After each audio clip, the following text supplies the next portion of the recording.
Jemaat yang dikasihi Tuhan, mengawali perenungan ini, saya ingin bertanya, apa tema Natal kita di tahun 2022? Ada hadiah soalnya. Ada tiga hadiah di depan. Iya. Maka pulanglah mereka melalui jalan lain. Ada di Alkitab ayat yang mana? Iya, Matius 2 ayat 12. Belum dapat hadiah, masih gampang itu. Nah sekarang itu tema dari pusat begitu, jadi direnungkan di seluruh Indonesia. Artinya KWJ juga sudah mendapat perenungan itu, betul? Di tanggal 24 atau 25 direnungkan tema itu. 24. Siapa yang membawa renungan? Pak Heru. Bapak Pendeta Heru. Nah, pertanyaan yang akan mendapat hadiah adalah, masih ingatkah inti dari perenungan itu? Masih. Sebenarnya kalau inti tidak juga, jadi kurang benar juga, karena menurut saya ketika kita mendengarkan firman Tuhan, kita masing-masing akan menerima apa yang menjadi rema kita. Nah kalau begitu saya ubah pertanyaannya, apa bagian yang ibu-ibu terima ketika membaca dan merenungkan tema Natal itu? Ini dapat hadiah satu orang. Silakan.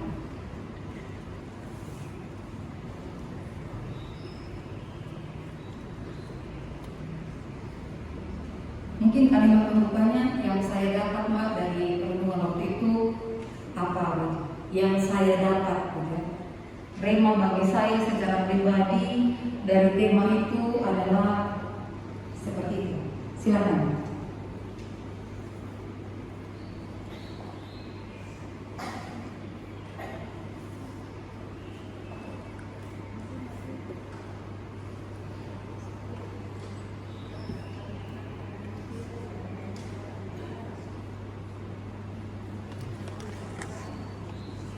Ada hadiahnya. Bapak-bapak boleh nggak? Bapak-bapak boleh. Boleh Bu, dari panitia. Bapak-bapak boleh. Oh, yang diutamakan wanita karena ini KWJ. Silakan Ibu.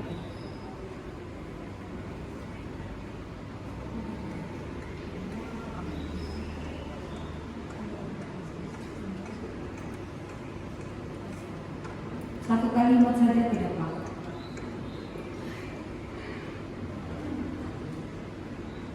Lupa, malu, ya silakan Bu.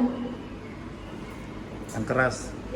Yang kita terima, kita mendapat, kalau di Alkitab ya, karena sudah mendapat semacam petunjuk dari Tuhan bahwa itu ada bahaya, makanya kita harus peka untuk bisa memilih jalan yang lain yang tidak bahaya untuk kita semuanya. Terima kasih. Itu poin ketiga khotbah saya, jadi dapat hadiah. Jadi saya tidak sampai di poin itu karena sudah dijelaskan. Ada kata kunci kekal terhadap bahaya. Oke, terima kasih. Hadiahnya mau dikasih sekarang atau nanti? Panitia nanti tinggal ditulis namanya ya. Mohon maaf Ibu siapa? Ibu Mardiono. Baik. Terima kasih Ibu. Ya. Jadi saya yakin ibu-ibu semua, waktu kita membaca dan merenungkan tema ini, kita punya masing-masing rema yang kita dapatkan, yang kita terima. Ya, kalau saya kadang-kadang mungkin tidak sama dengan yang dikhotbahkan oleh pendeta, tapi tiba-tiba, wah iya ya ternyata gitu. Saya akhirnya menemukan sesuatu dari pembacaan itu. Itu yang saya sebut rema, begitu. Dan saya yakin ibu-ibu dalam ruangan ini sudah mendapatkan rema masing-masing yang tentunya berbeda-beda dari pembacaan firman Tuhan yang kita baca kembali pada sore hari ini. Ya kalau mau diceritakan pasti sudah hafal karena sudah, begitu, karena sudah pernah dibaca dan direnungkan bersama. Sesudah Yesus dilahirkan, orang Majus itu mereka aktif perbintangan, mereka melihat ada bintang, lalu dalam kepercayaan mereka, kalau ada bintang yang seperti itu, berarti akan ada pembesar yang lahir. Makanya mereka mengikuti, mereka Kemudian mereka singgah, mereka datang kepada siapa tadi? Bapak Ibu dan Ibu-ibu, kepada Raja ya, kepada Raja Herodes. Mereka datang kepada Herodes, lalu mereka menceritakan apa yang mereka lihat dan mereka pahami. Dan itu sangat mengejutkan, karena Herodes waktu itu raja. Nah, sedangkan di dalam pemahaman mereka, kalau ada bintang cemerlang seperti itu akan ada pembesar yang lahir. Orang itu akan terlahir menjadi orang yang akan besar. Nah, bagi Herodes ini sebuah ancaman. Saya pikir dalam falsafah Jawa ini tidak asing. Karena dulu saya pernah dengar waktu Presiden Jokowi di awal-awal cemerlang kepemimpinannya, waktu itu saya masih di Jogja, banyak orang-orang tua di sekitar kontrakan kos itu bercerita, dulu itu sudah pernah ada ramalan bahwa akan ada pemimpin yang luar biasa gitu. Nah, akhirnya orang-orang tua ini mencoba mencocokkan dengan apa yang mereka lihat di masa pemerintahan Pak Jokowi. Gitu, kira-kira seperti itu. Nah, itu juga yang ada di dalam pemahaman dari orang Majus. Gitu, mereka ketika melihat bintang itu ya sesuai dengan kepercayaan mereka akan ada orang yang akan menjadi besar yang lahir. Bayi yang lahir itu dia akan menjadi orang yang besar. Gitu. Nah, itu suatu ancaman buat Herodes, sehingga dia berkata kepada mereka, kamu pergilah, nanti saya juga pergilah dan telitilah. Nanti saya juga akan pergi untuk menyembah dia.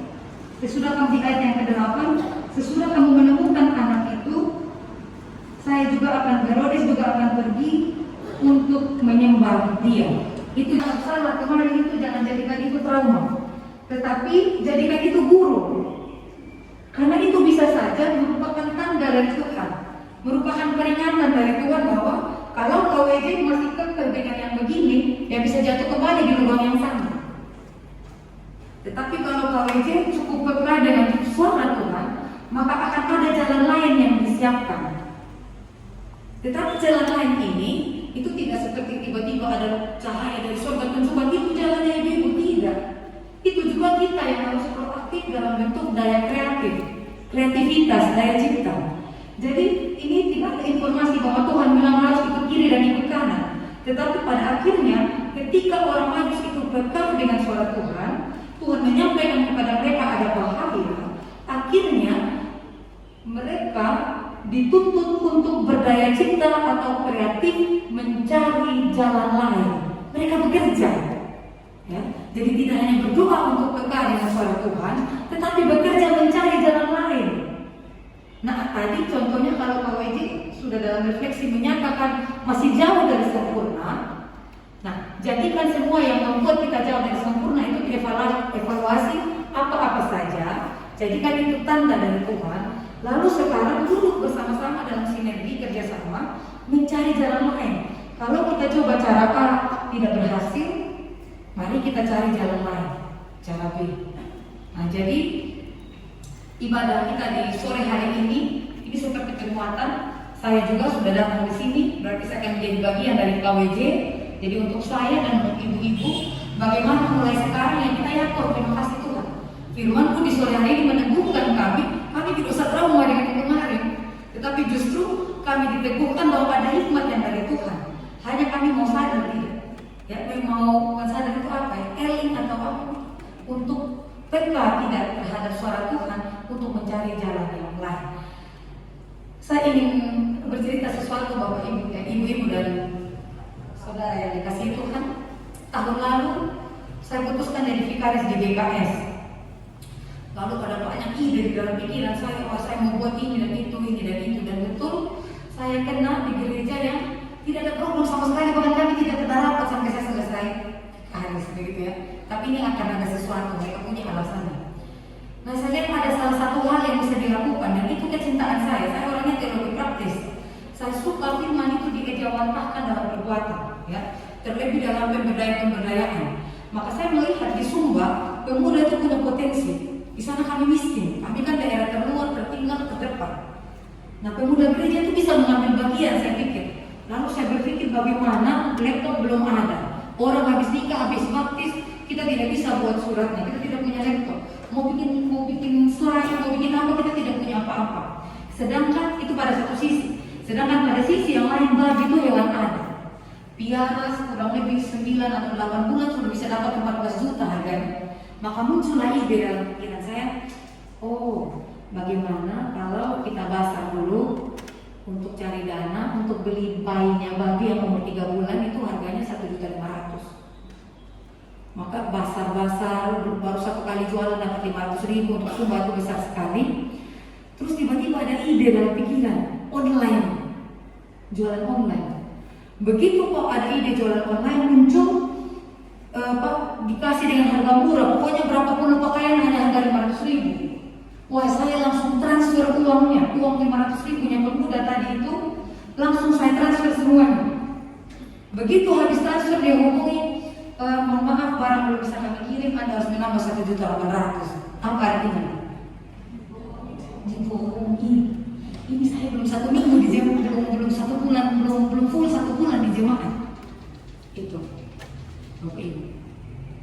Baru mulai berkarir dengan gagal menghilangkan kasnya pemuda yang ada semuanya 500.000 nya hilang semua. Kalau saya tahu Pak, saya sudah mundur dari kita. Saya sempat trauma 1 hari pertama, tapi ya memang Tuhan ingin mengajar, jadi tidak lewat dari 1 hari, pokoknya selesai. Itu saya sudah dulu di antara putri menghadap kesalahan Tuhan. Kalau Tuhan tidak menyelesaikan ini, saya mundur dari PKS. Karena ini fatal. Seluruh kas saya hilangkan hanya dalam waktu berapa detik begitu. Dan Tuhan tidak kembalikan uangnya. Terus tiba-tiba teman-teman empati, simpati begitu mengirimkan sampai cukup untuk beli babi dalam 1 hari itu. Nah, ibu-ibu yang dikasihi Tuhan, ini saya cerita supaya kalau saya nyatakan kepada ibu-ibu bahwa Tuhan itu ada, silakan gunakan daya kreatif kita. Tetapi tidak bisa kalau hanya 1-2 orang yang kerja, gitu ya, harus bersama-sama. Nah, saya setelah itu, waktu itu saya sendiri. Saya tidak ajak pemuda untuk berdiskusi. Jadi, ya mereka kecewa juga.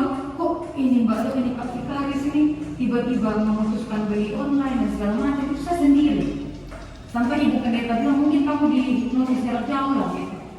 Nah, artinya di dalam sebuah persekutuan memang tidak bisa kita ambil keputusan itu sendiri. Kita harus duduk bersama-sama. Dan ini Bapak Ibu, ibu-ibu dan saudara yang dikasih Tuhan satu hal. Saya tulis begitu saya mau berangkat ke sini, saya bilang terima kasih banyak Bapak Ibu GKS Jemaat Taurara memberikan saya ruang dan waktu untuk belajar gagal dan mencoba lagi. Belajar jatuh dan mencoba bangun kembali. Itu lebih berharga dari apapun. Nah, kalau kita bicara dalam KWJ, ya begitu. Kita harus terbuka bahwa besok ini akan ada keputusan yang salah. Akan ada pengambilan keputusan yang kurang tepat, itu pasti. Akan ada kerugian, akan ada masalah. Tetapi kita mau belajar berkah bahwa Tuhan itu selalu sediakan jalan kemungkinan untuk jalan lain. Dan yang mencari jalan lain itu kita dengan daya kreatif. Nah, kalau begitu, kalau kita tahu KWJ tidak akan pernah sempurna seperti yang kita pikirkan, maka izinkanlah teman-teman kita di dalam persekutuan KWJ ini mengalami pengalaman belajar, gagal, salah, beda pendapat, dan seterusnya.